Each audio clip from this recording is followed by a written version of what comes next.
Hello and welcome to another episode of Dubai or Not Dubai podcast from 21st Century Real Estate here at our lovely office in Dubai downtown. Today, I have the pleasure to have with me a friend and an investor in Dubai real estate market, Michael Cantor. Michael, how are you doing? Alhamdulillah, very good, Amjad. How are you? I'm very happy to have you here at our office. I'm very happy to be here. Amazing. Thank you for this opportunity. Amazing. I'm very happy and excited actually for all the knowledge that we're going to be sharing with the viewers, because as we were discussing, there's a lot of juice that we're going to be giving, especially for European investors and specifically for Germans, since you're a German and a lawyer. So That's right. There's a lot of insights that we're going to be giving in this episode. And kicking off with our first question that's more personal for you, I would like to know, Michael, you're a successful lawyer in Germany, of course. How did the real estate of Dubai get on your radar? Amjad, to be honest, it's a complicated story. Okay. I try to make it short so that it won't get boring. It actually coincidence. Okay. I was working a long time in the German law market, and you know, the weather in Germany is sometimes not the best. The winters, the autumns can be depressed, and people told me it's kind of a midlife crisis, and this is what I felt. I felt, okay, I need to do something new. I need to restart from something. I cannot do all this law things, all these lawsuits, all these clients that I had for the past like almost 20 years, and all of a sudden, in a period, it was like in the middle of 23. A lot of people that I talked to, they were telling me about Dubai. I live in Dubai. I moved to Dubai. I opened a restaurant. I opened like a car mechanical center.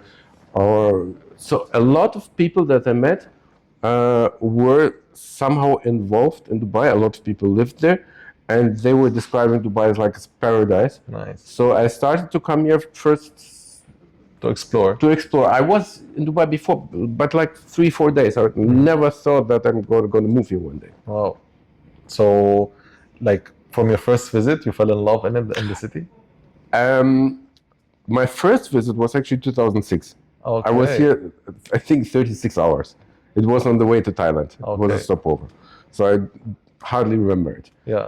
Then I was here 2012 for a couple of days, and 2021. Always like for 4 days. Tourists enjoyed it, but had no idea what's like tourists like for 4 days. You do the jeep safari buggy. You visit Burj Khalifa. You have a dinner, some fancy restaurants. You go to the beach. Boom, 4 days are over, and you go back or you continue your trip. And 23, I came like a completely different perspective. Okay. I wanted to see, okay, what's the opportunities to invest, because I owned at this time real estate in Germany, so I had some experience with real estate. And there was another political thing. We had already 1.5 years the Russian-Ukrainian war going on, and a lot of people told me that a lot of Russians came here, a lot of Iranians came here, and gave some inspiration, movement to the market. And since I'm like Ukrainian born and I speak Russian, it was even more interesting to me, because I thought that the language mix that I speak, it's English, Russian, and German, can be valuable here, and it could be interesting. Actually the mix, this very interesting mix of languages. Michael, if I may know, I want to know specifically, how were you attracted to the properties that you bought? So if you don't mind, we're gonna share it. You bought in Bengati Royal, you bought in Bengati Phantom, you bought in the magnificent Address on Marjan Island. Those are iconic buildings. So just for the viewers to have an idea about the feel that attracted you to those specific properties out of all the projects in Dubai. So if you can give us some insights about this, why you chose those specific projects. Amjad, thank you for the question. Let me start like this. There's like in every decision that people make, there's an emotional part and the rational part. Yes. Okay? And since we make a podcast for people that maybe have never been to Dubai, are interested in investing here, I have immediately to warn. It can get very emotional. I tell you why. When you go to a launch of a developer. It can be Amar, it can be Benghazi, I will refer later to that. And you see those beautiful buildings on the maquette, on the mock-up, and you see all those pools, the gyms, the facilities. It's like for Europeans, you go crazy because you must imagine in Germany, probably most parts of Europe, even like luxury houses don't have pools. Yes. Concierge maybe 0.1%. Yes. Because you must imagine we have like European salaries. Concierge will get like it will cost the employee $4,000 Exactly. a month or something. Yeah. Pool, everything. It takes luxury care. is missing. It's very expensive, not to build it, but to take care of it. To maintain it. Because we have like Western salaries. So for a European, it's like it has a deep wow effect. Yes. And here comes the point. In Dubai, it's reality, it's normal. So, dear buyers, if you see a house with pool, concierge, tennis court, paddle court, you'll put your money straight to it. Don't put your money straight because every building has it. Every building has it. But why did I want to invest there? Actually, to be honest, I wish before I invested, I would have seen our podcast with me and you. Yeah. But I didn't. Okay. So now this is why we're giving this opportunity for people who are thinking to invest in Dubai to have a little more of a reality hit, I would say, just to understand and be more cautious and to know what they are going into, right? Exactly. The Dubai market, the real estate market, if you come here first, it's big. After you spend here a while, it's not so big. It gets smaller because you get used to the areas, to the districts. But when you come here, you're overwhelmed. Because this is another thing that separates, or that's a big difference between the Dubai market, for example, a German market and a regular city. Like Berlin, there's also 4 million people. But in Berlin, we have maybe 20 projects a year, 30 projects a year, and here you have like how many? It's more saturated. Here now we have 2,100 active projects. Active projects. You can choose from 2,100. Yeah, you go. That's only Dubai. We're not talking about Al Quwain now. It's growing. Ras Al Khaimah, Sharjah. It's getting mainstream. Abu Dhabi, of course. This is only Dubai. Yes, and you have so many developers. I think how many developers we have? 200. Over 200 developers. Much more. Usually the tourists know Emar, the mark, because it's on every roof. The main one. But there are so much more. Of course. And it takes time until you know for what values every developer is standing for. Yeah. There are big differences. But see, this is where a good partner as a consultant comes, right? This is why you need a good consultant next to you to be partner next to you in this investment journey so that they can guide you and take care of your investment later on, ensuring higher ROIs. Definitely. Yeah. Guidance is very important. Look, I really moved here. I was here in summer 23, then I returned in autumn and winter, and then I fell so much in love with Dubai, I wanted to move here. And to offer corporate service, but also invest in real estate. Real estate is always interesting. But if you are, and even I did mistakes. I did mistakes. We're gonna talk about this actually. We're gonna talk about the mistakes. A lot of mistakes. Yeah. But especially if you're an investor from out of the country and you don't live here, it's very important that you have a trusted partner, but not only trusted. I mean, you can have a trusted partner, but he has not a lot of qualifications. He's very trustworthy, but he's not qualified. Yeah. So you have to have a trusted partner and a qualified partner. Exactly. This is the mixture that you have to have 100% to be some kind of successful here. I couldn't agree more. And this is the problem. Like the first real estate agency that I contacted, to a German one, to a Russian one. They were all very nice, all very nice in connecting, and so you have to be careful with that. You have to find a really trustworthy person who has ideas, who has knowledge, and who is not rushing you into somebody, into something. into something. That's true, man. I couldn't agree more. Again, like you should definitely find a very trustworthy and knowledgeable partner so that you can navigate the market in a very safe way. Michael, since you invested in Germany and in Dubai, I want to ask you, what were the differences or what were the surprises that you found in Dubai you didn't find in Germany, or maybe vice versa? So if you want to give a comparison between the documentation, between the registration process, how long it takes, the fees of registration. You know, here, of course, we have the LD 4%. So if you can tell us about Germany and what are the differences and which one wins in your opinion? The differences are huge. Differences are huge. In Germany, no matter if you buy a existing property or an off-plan property, it's a process. Okay. It's a process. And it all has to be done by a notary. So it's kind of a medieval process. So it's not like you sit at the developer's office, drink a coffee, I don't know, Bugatti or Mars somewhere, and say, hey, here, you have to sign, this is a buyer. Yeah, here it's and nobody's even checking if you have the money. It's like a date here. Nobody checks if you have the money to buy it. The only thing is you have to pay this EOI. To the viewers, it's an expression of interest. If you find an object, you have to put down some money to somehow to save it.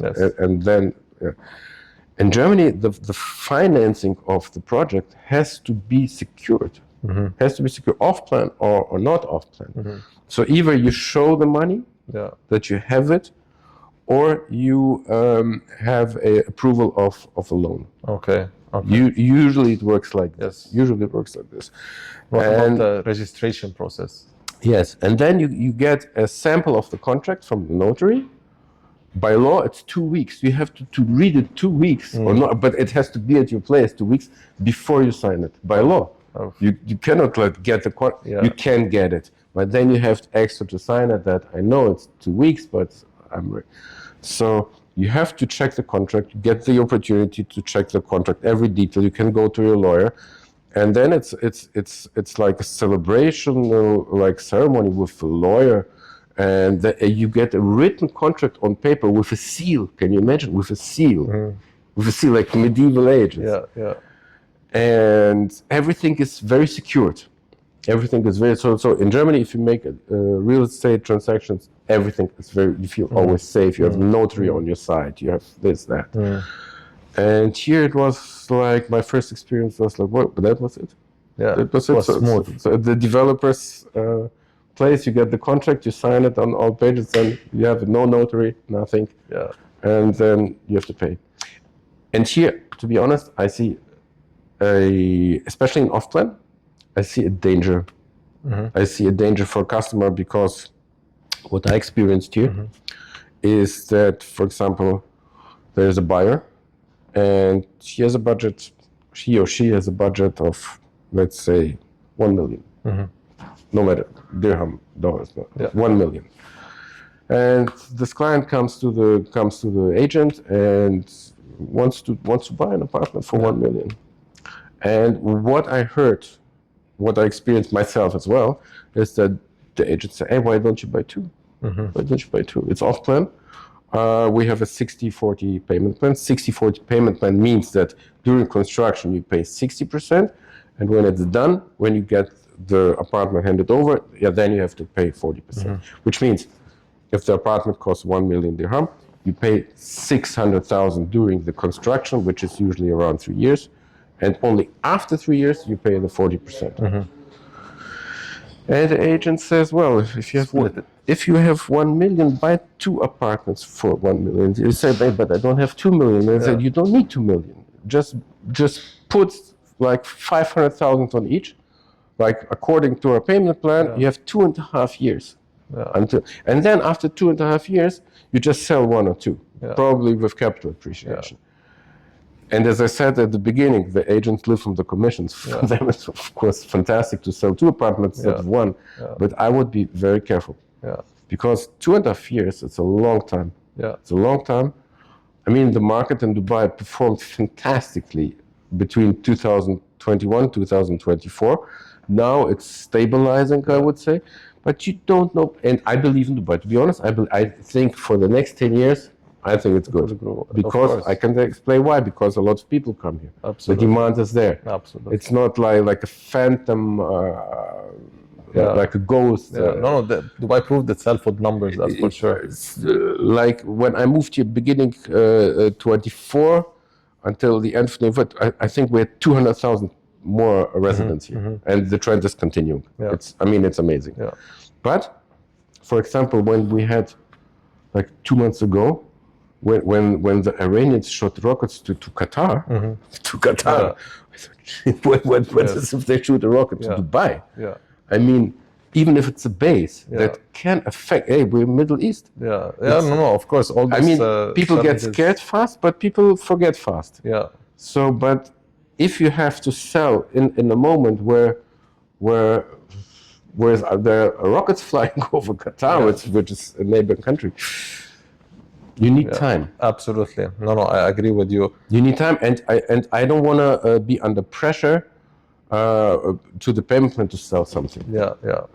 Michael, also last time we were discussing, you were telling me about the exchange rate for Europeans, how previously it was a certain number, it was a bit lower, and now it's a bit higher. So tell me more about this, and is it now a positive time for Europeans to purchase in Dubai?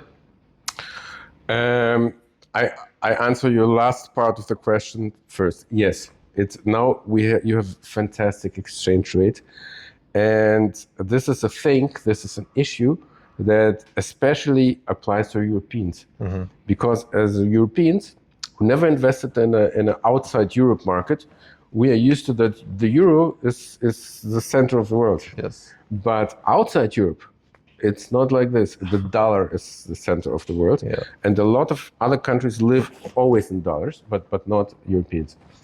And my first real estate agent where I bought this didn't tell me nothing, and this is a very important issue because usually German European investors own euros. They don't have dollar accounts usually, and if you first think it's a transfer of the money, you have to exchange it in dollars first and send it in dollars. Or there are a lot of opportunities nowadays. So I have an account at Revolut Bank, for example, or like for Wise. It's also they have a multi-currency account. So you can have actually, as a German, you can have accounts in dirhams and dollars and whatever you want, almost whatever you want. But I was naive, and the first installment I transferred was directly in euros, and they changed it at the worst exchange rate ever. You will lose 5% immediately. So for all buyers, keep in mind you're not in a eurozone. You're in a dollar country. The dirham is fixed to the dollar. Yes. But the positive news now, I'm talking so much negative stuff. You just have to be aware of it. Yes. And I think it's fair if the real estate consultant tells you this as well. Course. It's part of the consultation. But the good part is the dollar is very low now to the euro, which means that the dirham is also very low to the euro. Yes. So now you get kind of 10% discount as a European compared to the beginning of the year. Yes. And the beginning of the year, you got around 3.7, 3.8 for €1. Now you get almost 4.2. Okay. Wow. So you can buy with a 10-15% discount compared to the beginning of the year, which is, I think, an amazing opportunity. Yeah. If you think that the dollar is not dropping more, but I mean, I don't believe it. You mean if you have 10,000 euros 1 or 2 years back before, if you want to pay a payment here, it would have been 38,000, and today it will be 43,000. 42,000. 42,000. Exactly. That's you get for 10,000, you get 4,000 dirhams more, which is 10%. So for a European, for an American, no, it doesn't make a difference. Probably from any other part of the world because you live in dollar. Yeah. But for European, we live in euro. You get like a 10% discount right now, and it can be changed into. And when I expect probably I cannot foresee it, but if the dollar comes back, then you can make capital appreciation on the real estate itself and on the currency. Wow. Could be. Yeah. But now the situation is really very good because the dollar was not so low to the euro for a long time. Michael, one last word before we jump to another topic. If you would advise now someone to Dubai or not Dubai, what would you to buy or not to buy? Yeah. To buy or not to What buy? would you say? Shakespeare. Yeah. Shakespeare. What would I say?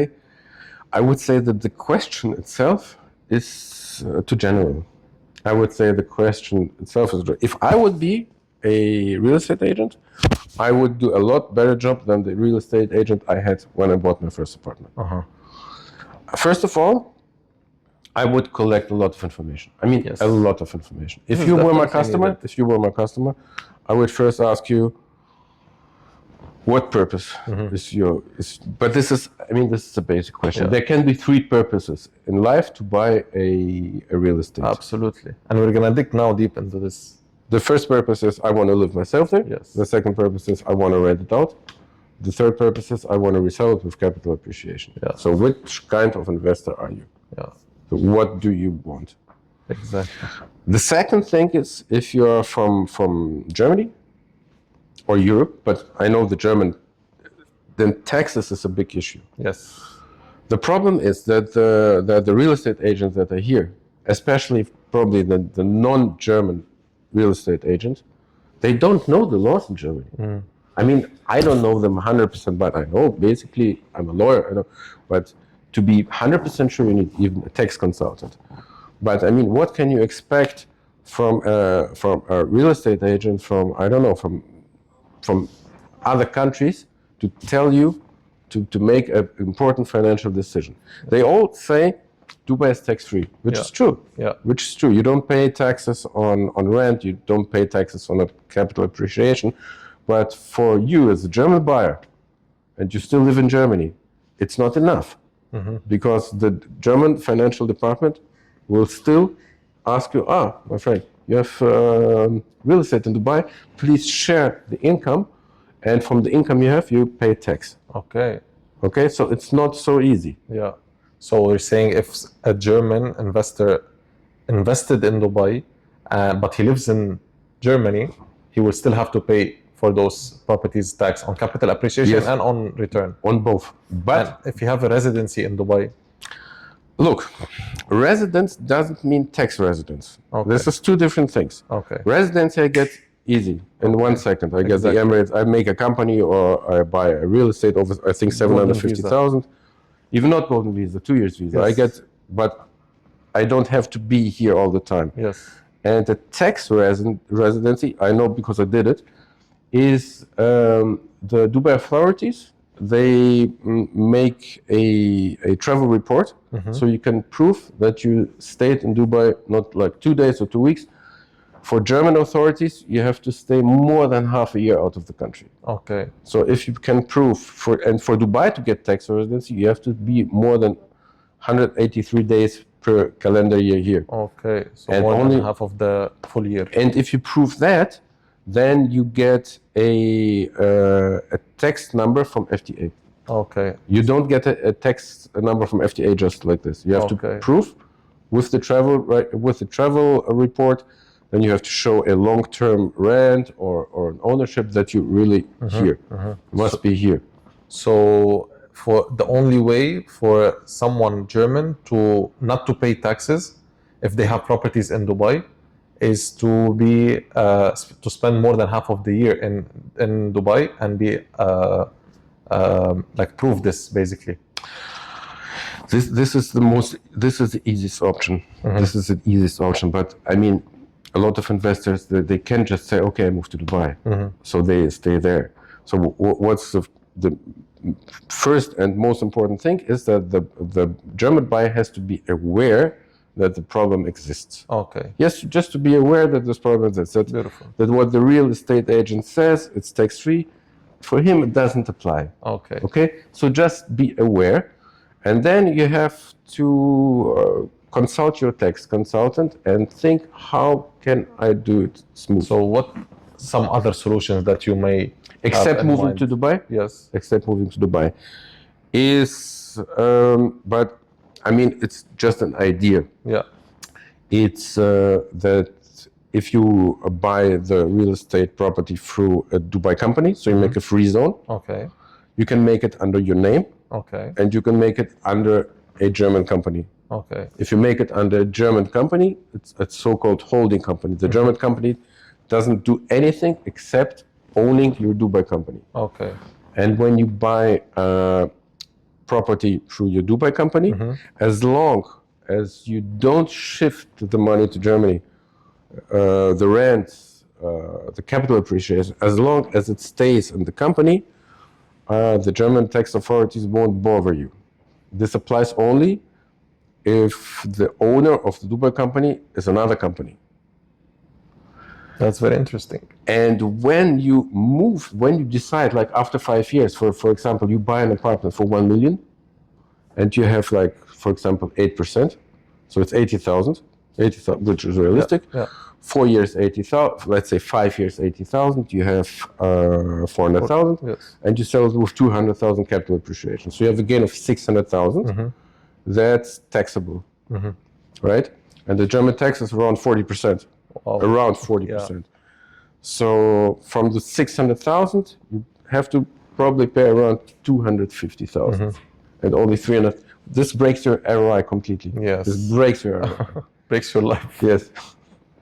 So, but if it goes to a holding, and I recommend to discuss it with your tax consultant or with me with a tax consultant, but it's just a general advice.